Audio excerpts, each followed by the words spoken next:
Ladies and gentlemen, we've got exactly what we want on our hands once again.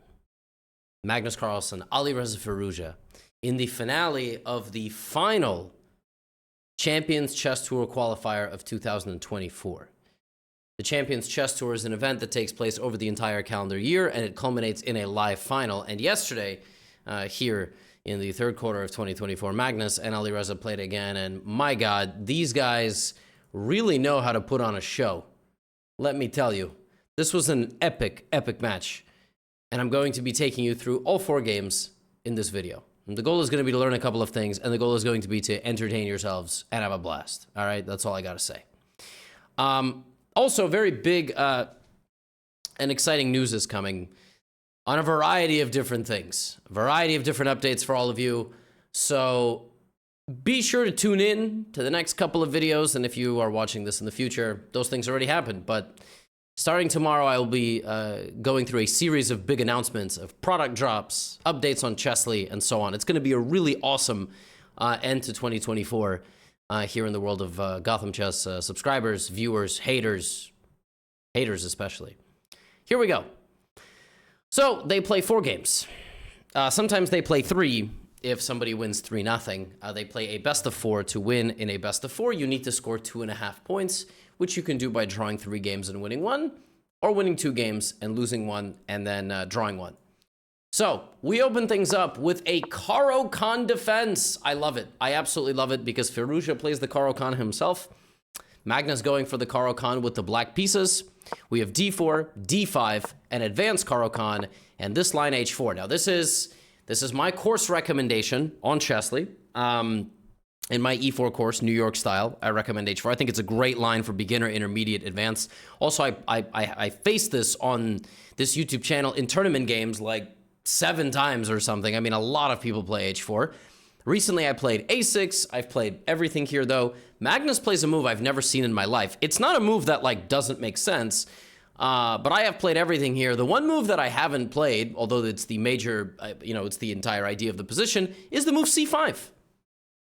Right away. Now, the point is that, black oftentimes prepares c5. So in my recent tournament, I played a6, my opponent went h5, and then I went c5, and the point is there is no bishop b5, and, the knight comes out pretty quickly. Magnus plays c5 right away, and you got to wonder, like, what's the point? Now you're not wasting time on a6, you're not wasting time pushing the h-pawn. Well, the point is he's just going to play a normal game of chess. He just didn't play any of the time-wasting moves, like moving his queen or moving his pawn. And so when he played this, I was like, oh, Magnus is playing a new line of the Caro-Kann. Like, to me, that is worth paying attention to. If your friend told you there's a high-speed police chase going on outside, or even not outside, like on television, you would watch. If the newest episode of your favorite anime came out, right, or the manga dropped, you would watch. For me, when Magnus Carlsen plays an interesting move in the Caro-Kann, I drop everything what I'm doing, and I watch. So dc5, knight c6. The entire purpose of playing a6, which is what I played in my recent tournament, is to stop bishop b5. Magnus is just allowing it. He's letting Alireza get everything he wants. Black spent 2 moves putting the pawn on c5. He already played the Caro-Kann, he played c5. So what is going on here? Queen c7. Well, now, in many moments, the best move here is knight c3. And in a classical game, this is easy to figure out. Alireza goes knight f3, which is not the best move, because the pawn has gone up here, which allows bishop g4, and Magnus very promptly puts the bishop on g4. And so black is going to spend the rest of the game kind of catching up. He spent 2 moves putting the pawn on c5, spent 2 moves putting the bishop on g4, but this pawn is a little dumb, right? It can't go back to h3, so Alireza plays a bunch of natural moves, and somehow black has already equalized. Right? Black has equalized. It's incredible. And you begin to wonder, like, what did Alireza do wrong? Well, maybe he should have went knight c3, which is very counterintuitive, and then g4 is important, and black goes d4, and then you can take this pawn because it's pinned, and you lose the pawn on c2, rook d8 is on the way, and this position is better for black, better for white. But Alireza just plays a bunch of completely normal moves. He's not even better anymore. Bishop d4, he is able to defend both pawns, but Magnus gets there in development and ultimately castles, and black will be unable to deal with white. Why do I keep mixing the colors? White will be unable to deal with black's pressure on the center. without making some concession. Here comes one concession. He gives away the bishop for the knight. So now black has the bishop pair. Then he plays knight h2, right? He's trying to take advantage of the position, but it's not so easy to do. Here, the best move is h5, which is borderline unplayable, I think, for a human in rapid, maybe in classical. We have knight takes d4, though, queen d4, and now just simply retreating the bishop. Wait, simply retreating the bishop? Isn't the bishop trapped? This is insane. Maybe Magnus wanted to go bishop c2, but then rook c1. Maybe he wanted to go bishop e4. And the idea is to deflect the queen off of this, but then he decided it wasn't good. And here he comes up with one of the craziest moves I've ever seen. f6. The fact that this is not given a brilliant move is ridiculous. The bishop he's giving it away. He's giving away the bishop completely. Why is he able to do this? He's able to do this because now he's going to strike back in the center. He's able to do this because two more pawns for white are hanging. He's able to do this because in chess, the two most important things are material and king safety. King has no safety yet. It hasn't committed. It's got to go long. In fact, that's exactly what Alireza does. He goes long. Magnus takes on f5. It's given a big question mark. He should have taken with the pawn. Long castle. So Alireza is up a knight for one pawn, not even two pawns. Black has 7 pawns. White has 6. So according to the computer, white is much better. But it's not an easy position to play. Rook f8. How are you going to protect this pawn? How are you going to protect that pawn? How are you going to protect this pawn? Now, a little bit too daring. But it's very rare we get to see Magnus play positions down a piece. Getting a position against Magnus down a piece, not the easiest thing in the world. f3. He grabs this pawn. He's grabbing a pawn that opens white's lines toward his own king. Rook g1. Alireza doing exactly what you're supposed to do. Queen e7. These boys are in a fist fight. Knight g4, bishop g5 hitting the diagonal. What really helps Magnus here, he has a 3-minute time advantage. He gets back another pawn. Yo, can we just back up? He won all the pawns back. He got the pawn on h4, and Alireza was bleeding pawns to open up lines. Now black is not even down a pawn. White only has 4 of them left. Black has 7. Now Alireza plays a very natural move. King b1. Gets out of this pin. Bad move. It's a bad move because the engine wants black to play h5, but that's not, you can't play h5. He goes bishop f4. And it's not considered best, but as far as I'm concerned, it is. Queen goes back. And here come Magnus's pawns. And out of nowhere, he's the one attacking. Even though it's absolutely Alireza who's supposed to be attacking. c4, here comes a5. But Alireza's only got 40 seconds to punish this setup. He takes the pawn. I'm not sure, practically speaking, that's the best plan. And here comes the attack roaring back down the a-file. The game is being played on all 3 sides. Look at white's rooks, look at black's queen and rook, and look at the center. a3, queen slides forward to b6, very tense game. Rook b8 threatening the knight. The knight is now defended. It's almost looking like the initiative is completely extinguished, but Magnus incoming with e4. Alireza has 8 seconds, plays a bad move. Now pawn takes f3, attacks the rook, and here comes dc. Magnus slicing and dicing everything, hits the knight. This is queening. b2 is made if the knight ever moves. Knight a1 is wrong. I think Alireza wanted to play queen c4 here, but if queen c4, rook f4 is a fork. The only move in this position for white that is winning. It's +2. It's +2, right? Is Alireza winning? If the only winning move is knight a5, sacrificing the knight for nothing, but now this is not mate, and you can take this bishop. That bishop is just hanging, by the way, low key. I don't know if anybody paid attention. That bishop is hanging, but you have no time to take it. Alireza goes here. The bishop centralizes. Now everything is threatened. The white knight on a1 is terrible. You cannot take on c4 because queen b2 is mate. Rook b2 is mate. And in a crazy scrap, suddenly Magnus is on top. But that's not the end of the story. He still has to win this game. And look at his king. His king starts walking around the board. But just a beautiful simplification. Sacks his queen, gets rid of the queen, gets rid of the rook. And here he was easily winning if he had played c3 check first. Instead, though, his rooks and his pawns are going to make the difference. White only has 1 pawn remaining. It gets caught. And black simply has too many pawns. And in this position, Alireza resigns and Magnus takes game 1. A crazy game. Absolutely crazy game. Crazy game. It was back and forth. Magnus was worse, then he was better, then it was, he sacrificed material and then just won all the pawns in the center. Alireza was never able to generate the attack. It's one thing to watch the game and say white is better, but it's not easy. It's not easy. Now, Here comes game number 2. Magnus with the white pieces, looking to put the match away early. Let's see if he is able to do that. Knight to f3. Okay. c5. e4. Now we go to a Sicilian defense. d6, bishop b5 check. One of many options. This is called the Moscow variation. Knight d7. It's also called the canal attack. I have no idea what those two have in common. I grew up knowing that this was the Moscow variation. Castles. a6. My hands smell like Sharpie, but I haven't touched the Sharpie today. Okay, I don't know. Maybe that's my butt. I don't. Bishop b2. I don't know why. I don't know. Knight f6. d3. This is what we call a closed Sicilian. I mean, knight fd2 is bananas. I don't even know how I'm supposed to explain this move to a noob. You haven't moved the bishop, you haven't moved the knight, you undeveloped the knight, you block both. Bishop b7, knight c3, knight e5. Alireza is baiting Magnus to play f4 because he wants him to open up his king, wants to put his own knight in the center. Magnus now puts the knight back on f3. I think this is the sign of a guy. You know how Magnus is playing this position? He's playing this position like the old man at your local chess club.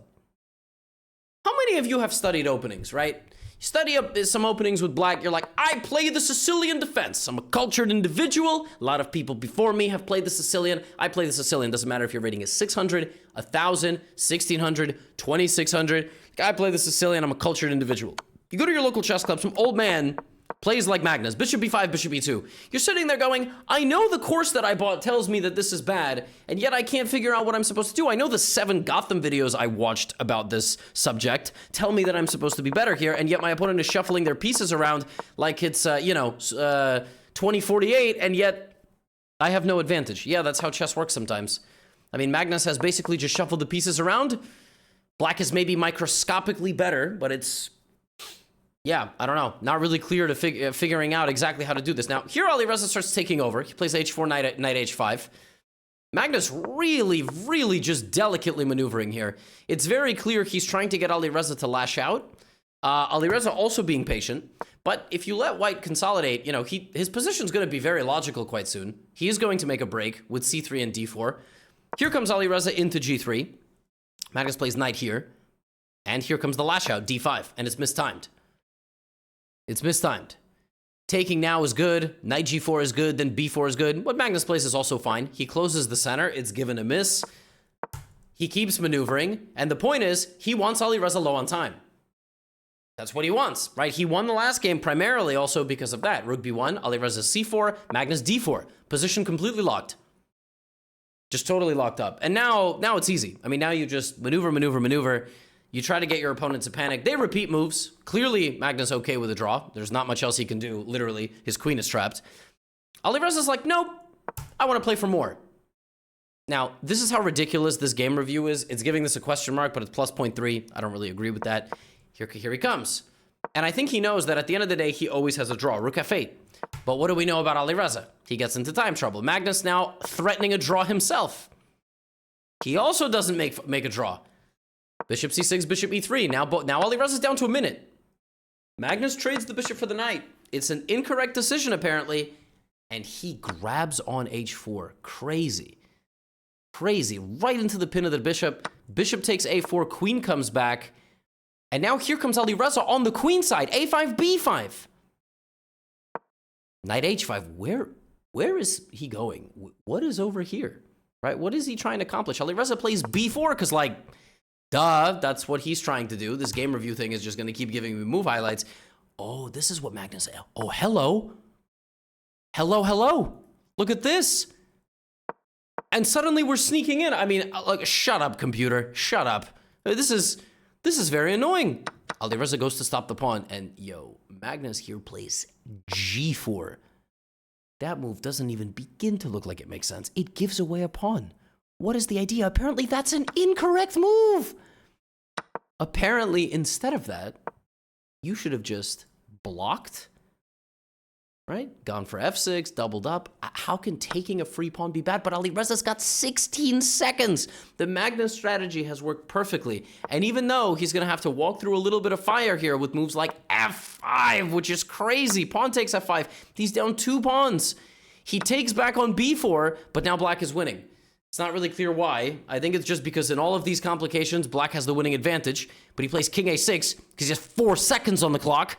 Bishop f2, and now Magnus starts pushing the h-pawn. The pawn's going to go. I mean, I don't know how it's -3. It's not -3 with 3 seconds on the clock. Knight d2 is given a miss. Rook c1, queen f4. Now we have bishop e3. That's the key move. That's the key move. Magnus going to trade off the pieces. Queen f2 is apparently not the way, but he's going to try to trade the pieces here. He gets the queens off. Now he can't lose. Or can he? Bishop g5, and now rook f6. Alireza sacrificing his rook with 8 seconds remaining. And look at this. It's back to black having the advantage. And both guys are in a time scramble now, but it looks like Magnus is set to win. Alireza creating a blockade. Magnus rook a1. Uh-oh. It's just a matter of time. Rook g6, rook a3. He's preventing the pawn from moving. And now he's gonna win the pawn. Here comes Magnus. Uh-oh. Oh my goodness. Wait a minute. That says M. I always say it's really bad if the evaluation is a BMW. The move that wins here for white, like, you play rook a7, you know, you prepare rook c5, which he played in 1.7 seconds.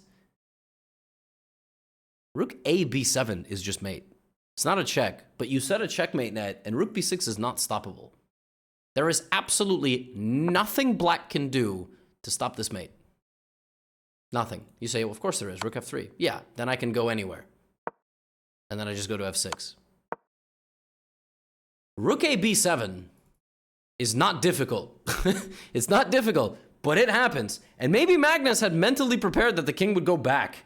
Maybe he had mentally prepared king d8, in which case, yeah, well, actually king d8, I guess this. Maybe he prepared mentally this move, and he was a step ahead. This very well could be the best move. It's not, but like, at least it makes more sense. Yeah, so he plays rook c5, and that's not mate. And now rook a6, and black is better. And the eval bar proceeds to go on a ride. King here, check, you're kicked out. Now black is winning if he plays king g7. He doesn't play king g7. Rook h4. Rook g1 is also wrong. Now black is winning again. King e7 apparently gives the advantage away if you play rook c7, bishop d7. But now, counterintuitive, you don't push your b-pawn, you have to take. I don't know how anybody can take in their right mind, considering you're going away from the pawns and you're not pushing. Magnus pushes. That's not the best move. f6 apparently is losing after king d5 now. And now Magnus is winning. Rook takes g3. He has to take on g3. Instead, he pushes, but he has to take the pawn on g3. If he takes the pawn on g3, he can stop this pawn, but he doesn't. He goes here. Now black's pawns are too fast. Rook g3, and now he's losing. I think Magnus calculated rook g3 in this position, f1 queen, rook d7, king d7, rook g7, and you make a queen and you win. And he's right. He's right. But check. That is the difference. Now the white king has to leave the position, and the white king cannot push the black king back. So you simply lose the game. Queen d3, rook f5, you get walked to the edge, and Alireza saves the day. What a game. The game review probably had them making around 10 blunders each. That was so wild. That was such a wild back and forth game. Of course, most of it was played with low time, but Magnus with an M in the evaluation. Rook a b7. Crazy, absolutely crazy. Rook b7 is just GG. Rook b7, and the game is over. He would have had a 2-game lead. Now it's a tied match going into this one. So now Alireza's got the white pieces again. This time Magnus going for Sicilian. Knight f3, knight c6. Vintage stuff. This is like the exact Sicilian that he always plays. Bishop b5. Right, white has the option here to enter the main lines. Maybe Magnus would have played the 4 knights, he would have played the Kalashnikov, he would have played the Sveshnikov, which is what he plays. There are many, many lines. Knight c6, most thematic Sicilian, but bishop b5 is what we get. Now we get e5. There are no less than like 7 different lines here. g6, e6, d6 are all moves. There is also knight f6, which is trendy recently. e5 is kind of stupid. There's also g5. I'm not calling Magnus's move stupid. I just mean it's a funny looking move, and then you play bishop d6. This is very popular as of late. d3. Knight f6, knight c3, and white tries to get the knight off to get that square. a6, Bishop back to e7, and Ali Reza gets a very nice position where he puts the knight on d5, but black makes a couple of improving moves. He's ready to put the bishop here, king here, play f5. That's what his game plan is. There's the bishop. And Ali Reza taking space on the queen side, saying, I don't have a bishop pair, but I'm just going to advance and take some space. Magnus strikes back, takes, bishop comes back, and we have this trade. And I think where we're headed is mutually assured destruction. I think both guys are going to trade a bunch of pieces now. Here comes the bishop to this diagonal. Here comes this bishop. Rook d1, rook c8. And now Ali Reza plays d4. d4 is going to blow up the board. So we're going to get knight takes d4, pawn takes. And now you can play it chill, but be careful. So you got to take on b5. Maybe we're not going for mutually assured destruction because that b pawn for white looks pretty good. Rook b8. Here comes Ali Reza, but very simple. Bishop takes d5. And after the queen takes, you get this pawn, get this pawn, and opposite colored bishops here are going to be the difference makers. You just simply can't break through. This pawn's weak, but it doesn't really matter because you're going to go queen d4. And for white here, you could actually win a pawn. You could play rook f7, takes, but this is an easy draw. Opposite colored bishops, one pawn advantage. You will trade the bishop for the final pawn, and that's why nothing happens. The players trade, f5 is played, and this is also a draw. Here, there is much more life, but not at this level. At this level, these guys are simply too good. And the opposite colored bishops, yeah, you even see, look at that. Bishop g5, king g5. This is child's play for Magnus. Magnus deliberately went for a position where, I mean, you talk about a flex. Like, he could probably play g5. Probably. This is a bit annoying, but, like, it's bishop. Dude, he's so confident in his endgame skills that he straight up gives up the bishop. Goes for rook and bishop versus rook. A lot of grandmasters would lose rook and bishop versus rook. It's just a draw, though. And, you know, Ali Reza plays it. He plays it out. He plays it out. Plays out the whole thing. Plays out the entire endgame. All the 50 moves. And Magnus is so confident in himself. He's like, I don't know what we're doing here. Of course I'm going to draw this game. Now, in a worst case scenario for white, you lose this pawn and you get your king. Worst case scenario for black, you get your king. It's still a draw. So he stabilizes after losing. Here comes the final game. And by the way, just like every game of this match, nothing, absolutely nothing was clear. e4, Ali Reza going for the win. Final game of rapid. Knight f3, e6. Okay. Trying to go for the Taimanov, trying to go to the Khan. You don't know what he's going to play. Magnus plays d3. Spends 23 seconds and plays d3. He's going for a King's Indian attack with g3. Look at that. g3, d3, and he's going bishop g2. Ali Reza goes d5, and knight e7, and g6. And so now both guys are going to castle. Nope, h4. Look at that. We see g6, we play h4. Ali Reza goes h6. He's baiting Magnus into h5. No h5 for Magnus, who plays e5. This is typical King's Indian attack. Closing the center, playing c3 to control the queen side. Ali Reza right away b5. Right away a5. This is typical stuff. Black has to play energetically and aggressively. White is trying to win over here. That is the only place white is going to generate an attack. Black is trying to win on two sides of the board, the center and the queen side. b4. Okay, a3. Putting some pressure, trying to get him to take. Take, a4 played by Ali Reza. Knight a5. Rook b8 ideas. Rook b1. Now the bishop goes to a6. Black's position is very powerful. Very dynamic. Very demure. Knight f5. Rook c1, rook b8, and here comes rook b3, and this is a problem. Ali Reza's got a great position now. Magnus continues with knight e3, and black has to be very accurate here. He does what everybody would do, which is take a free pawn. Engine doesn't love it. Knight takes f5, g takes f5, and now Magnus is able to trade off Ali Reza's rook, and a4 is a weakness. c4 counterplay. Queen c2. Queen b6. Suddenly Magnus is much better here. Why? Because he gets the pawn on a4, and now black can't castle. That's the big problem. You go bishop f8, but you've blocked your own bishop. Now I give you a check. Now your bishop is in the way. King d7. This is it. This is game over. Child's play now. Bishop is here. Rook is here. Ali Reza on the ropes. DC. Let's open up that position. Let's rotate the knight. This is easy. Ali Reza's done for. He's got 6 seconds. Magnus put him away.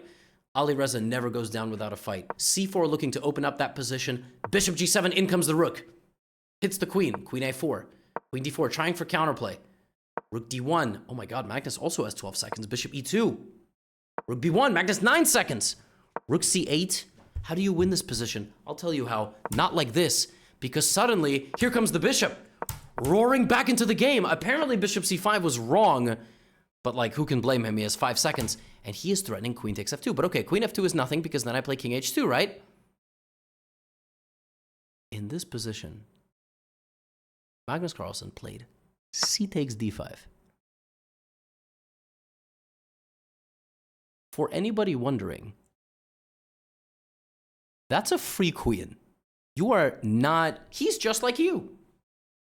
You're just like Magnus. I'm just like you. We're all just like each other. He probably skipped a step. I think he wanted to put something on b7. C takes d5. And by the way, can we give credit to Alireza? Because Alireza was playing without 2 pieces with a king just running around the board. C takes d5 is crazy. So Alireza, of course, you know, he's very principled. He takes a pawn with check first, and then he takes the...